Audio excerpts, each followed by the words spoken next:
आज हम एक बहुत ही दिलचस्प पुरानी हिंदी कहानी की बात करने वाले हैं। ये कहानी है सरासर नाइंसाफी की, विरासत की और एक बहुत ही अनोखे बदले की। तो चलिए कहानी में घुसते हैं।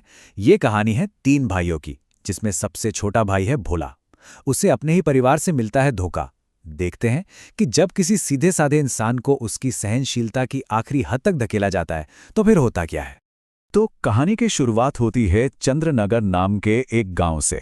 वहां परिवार का जो सबसे बड़ा भाई है भीमा, वो संपत्ति के बंटवारे का जिम्मा अपने ऊपर ले लेता है। पर सवाल ये है कि क्या ये बंटवारा वाकई में इंसाफ से होगा? भोला बेचारा, उससे तो अपने बड़े भाइयों पर पूरा भरोसा था। वो इतना भोला था कि बिना कुछ सोचे समझे उनकी हर बात मानने को तैयार हो गया। उसे जरा भी अंदाजा नहीं था कि उसके साथ आगे क्या होने वाला है। तो बंटवारे की शुरुआत होती है खेतों से। दोनों बड़े भाई वो तो रख लेते हैं अच्छी खासी उपजाऊ जमीन, और भोला को क्या मिलता है? उसे मिलती है सिर्फ खेतों के बीच की एक बेकार सी मिट्टी की मेड़, मतलब वो जमीन जिस पर कुछ उग ही नहीं सकता। अच्छा, अब बारी आती है आम के पेड़ की। भीमा और लल्लन ने क्या किया?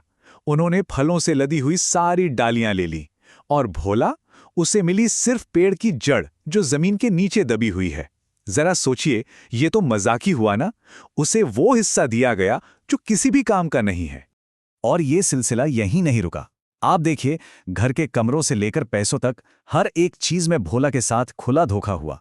उसे जानबूझकर वो चीजें दी गईं जिनका असल में कोई मोल ही नहीं था। और इस नाइंसाफी की हद तो तब पार हो गई जब भोला और उसकी पत्नी पद्मा को घर से ही निकाल दिया गया, और ये कहकर निकाला कि भाई तुम्हारा हिस्सा तो सिर्फ छत है। मतलब उन्हें सचमुच सड़क पर ला खड़ा किया गया। अब सोचिए, भोला और पद्मा के पास कुछ भी नहीं बचा था। उन्हें गांव के तालाब के किनारे एक छोटी सी झोपड़ी बनाकर रहना पड़ा। उनकी पूरी जिंदगी एक ही झटके में गरीबी और लाचारी से भर गए। पद्मा का गुस्सा तो जैसे आसमान पर था। वो भोला को कोसने लगी कि तुम्हारी इसी सीधाई की वजह से आज हम इस हाल में हैं। तुमने अपने भाइयों के सामने इतनी आसानी से हार क्यों मान ली?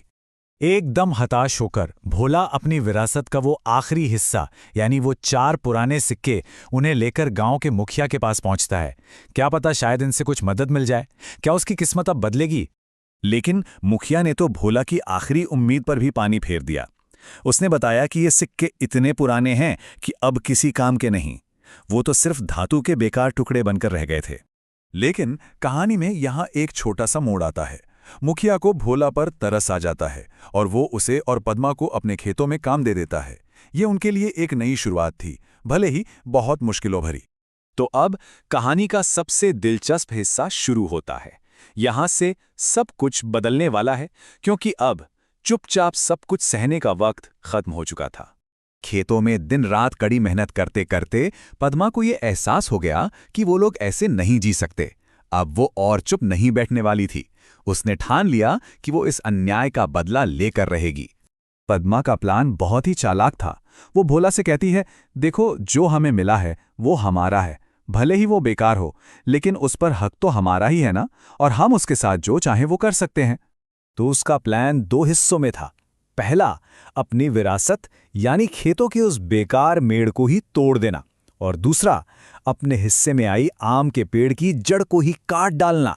तो उसी रात जब पूरा गांव गहरी नींद में सो रहा था, भोला और पद्मा अपने प्लान के पहले हिस्से को अंजाम देने के लिए निकल पड़े।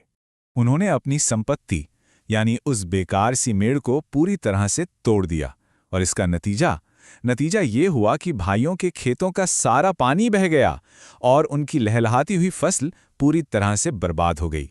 अगली सुबह जब दोनों भाई अपने तबाह हुए खेत देखते हैं तो उनके तो होश ही उड़ जाते हैं। उन्हें एक पल भी नहीं लगता ये समझने में कि ये काम सिर्फ और सिर्फ भोला का ही हो सकता है। लेकिन पद्मा और भोला यहीं नहीं रुके। उनका बदला तो अभी अधूरा था। तो अगली रात वो अपने प्लान के दूसरे हिस्से को अंजाम देने पहुंच गए। उन्होंने आम के पेड़ की जड़ पर कुल्हाड़ी चलाना शुरू कर दिया, वही जड़ जो उनके हिस्से में आई थी। और सोचिए, जब जड़ ही कट गई तो देखते ही देखते पूरा का पूरा हरा भरा पेड़ एक जोरदार धमाके के साथ जमीन पर आ गिरा। पेड़ गिरने की उस भयानक आवाज को सुनकर भीमा और लल्लन भागते हुए बाहर आए, और वहां क्या देखते हैं? कुल्हाड़ी हाथ में लिए भोला और पद्मा उन्हें रंगे हाथों पकड़े जाते हैं। अब क्या होगा? भीमा और लल्लन गुस्से में चिल्लाते हैं और उन्हें राजा के पास ले जाने की धमकी देते हैं। कहानी एक ऐसे दिलचस्प मोड़ पर आकर खत्म होती है जहां हमें यह पता नहीं कि आखिरकार न्याय किसके हक में जाएगा। तो सवाल यही उठता है कि क्या भोला और पद्मा ने जो किया वो सही था? क्या ये कानून को ही कानून के खिलाफ इस्तेमाल करने वाला एक चतुर न्याय था, या फिर ये सिर्फ एक बदला था? इस बारे में सोचना तो बनता है।